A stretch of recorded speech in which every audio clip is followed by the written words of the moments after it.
Welcome to the Tech Egg. Don't get scrambled. Enjoy the video. In this video, I will explain how to make smooth ice candy without cornstarch.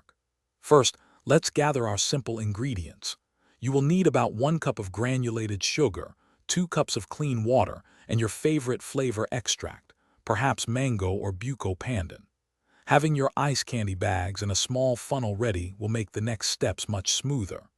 This recipe focuses on achieving that delightful, non-gritty texture everyone loves, using just a few basic items from your pantry. Now let's get mixing. In a saucepan, combine your 1 cup of sugar and 2 cups of water. Place it over medium heat, stirring constantly until all the sugar crystals have completely dissolved. This is a crucial step for smoothness. Once dissolved, bring the mixture to a gentle simmer for about 5 minutes.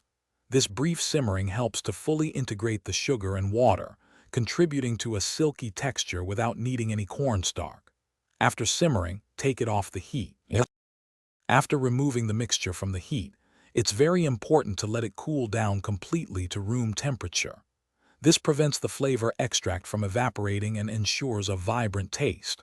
Once cool, stir in about 1 to 2 teaspoons of your chosen flavor extract. Now, using a funnel, carefully pour the flavored liquid into your ice candy bags. Fill each bag to about 3/4 full, leaving enough space to tie a secure knot at the top. With your bags filled, it's time for the final step, freezing. Make sure to tie a very tight knot at the top of each ice candy bag to prevent any leaks. Arrange them flat in your freezer. This helps them freeze evenly and prevents them from sticking together. Allow them to freeze for at least 4 to 6 hours, or until they are completely solid. Once frozen, your delicious, smooth ice candy is ready to be enjoyed. It's a perfect treat for any warm day. Thanks for watching. Consider subscribing if I helped unscramble your problems.